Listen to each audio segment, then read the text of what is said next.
I can't believe I just watched that. Oh, goodness gracious. Today was definitely the Halloween Massacre. Yesterday, we had the Halloween Miracle with Zane Smith winning the Craftsman Truck Series race, Noah Gragson winning the Busch Series race, and the Spurs beating the defending champions. What more can you ask for? Unfortunately, since I didn't watch any of that yesterday, I can only talk about what happened today. So, the Old Dominion 500 at Martinsville was very chaotic and had tons of Casey Atwood chaos. Oh, man. First off, shame on you, like shame me, old Denny Hamlin, you Brett Bodine imposter. Very immature of you to, like, I don't care what you said was true or not. You just do not go out and insult someone after they just won the race. I get it, you're angry and everything, but this is why I know you're trying to fill Mark Martin's shoes as the best driver to ever win the Winston Cup Championship, but guess what? As a person, maybe as a driver somewhat, but as a person, you'll never be him because Mark was a whole lot better person than you, and he would have never pulled that stunt like that, like you did, to try to ruin Alex Bowman's burnout, you know. As a driver, you might have more wins than him and everything and have a little bit more success, but as a person, you'll never be him because Mark was a gentleman. You're not. And the real and Lumber 11 will always be Brett Bodine and the Hooters Ford Taurus for his own race team. Okay, so I wanted to get that Dennis rage out of the way. So let's talk about the race. So first off, I'll talk about my driver.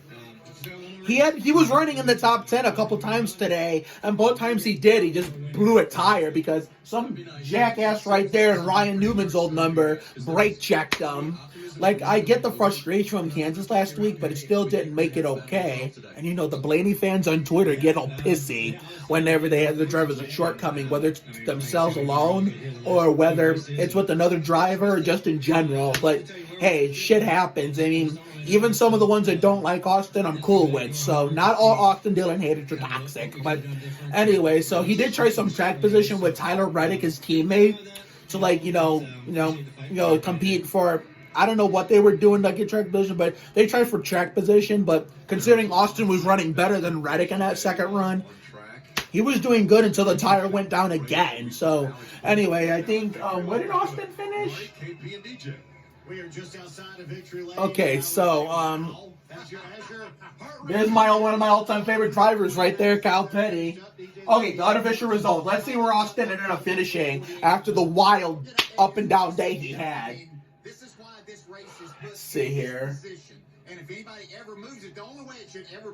By the way, happy Halloween to all. I sat out trick or treat this year and last year because, you know, COVID last year and this year running out of costume ideas. Let me see here. I'm trying to looking at the phone and looking at the TV at the same time. Oh, we finished 13th. All right, not bad for 2 cut tires. But anyway, let's talk about that race. In the very beginning, it stunk up the joint like Terry Labonte, and then it just like every other year, at the same time, it just started getting chaotic, and you know, it just was complete chaos like Casey Atwood. We saw lots of crashes.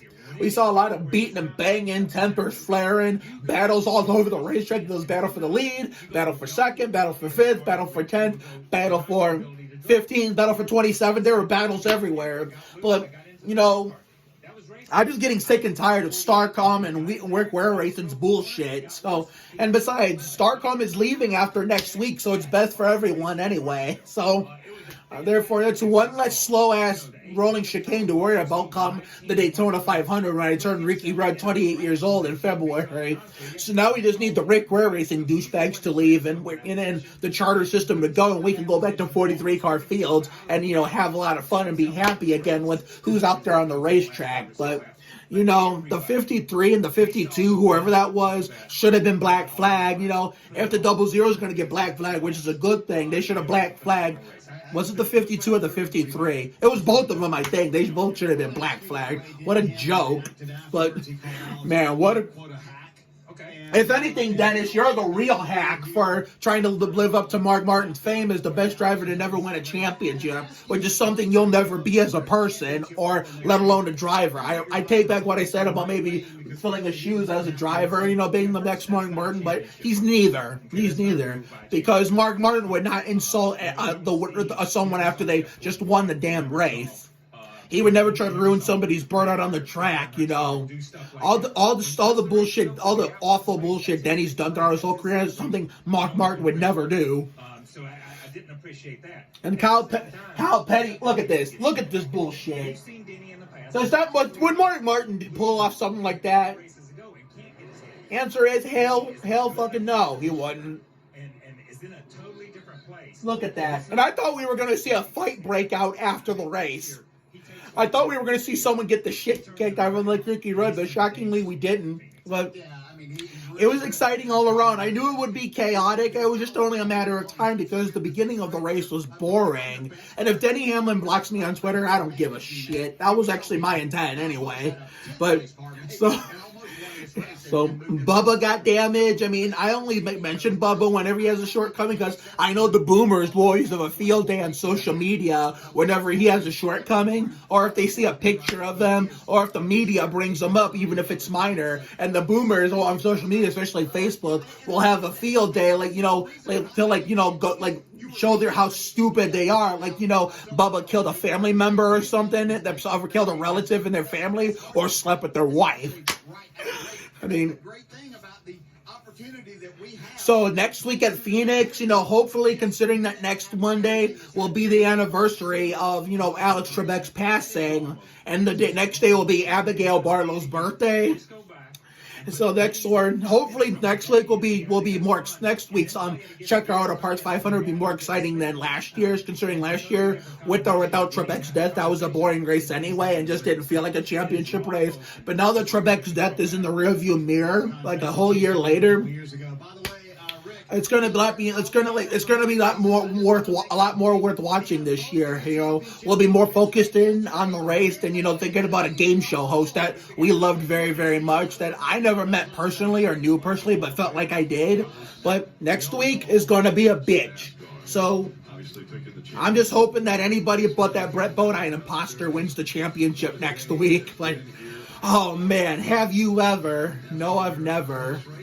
So I think we're about to watch Las Leyendas del Templo soon and have an extra Coke that, you know, my grandmother forgot about, unfortunately, so my mom's going to bring it to me after work. What's for dinner? I don't know, but tomorrow we're going to skip the Spurs game and bring you the Big Leap instead. Because, you know, if I wasn't making consistent reaction videos here about my favorite shows, then I'd be choosing the Spurs. I'd be doing both if I wasn't making reaction videos on my shows. But since I do both, you know, reaction videos for my favorite shows and the Spurs as well as NASCAR, unfortunately we're gonna have to choose the Big Leap because I would do both, you know, if there was no reaction video for the shows, but I can't do two reaction videos for the Spurs and the Big Leap for my shows in general, so it's either one or the other. I'm choosing the Big Leap. So I will see you all later tonight for that, and then tomorrow, you know, later tonight for Las Leyendas del Templo and the Big Leap tomorrow. So until Las Leyendas del Templo, I will see you all in 2 hours. So fuck Denny Hamlin, and hopefully he don't win shit next week. And the same goes for Bitch Boy Ben in the Craftsman Truck Series. So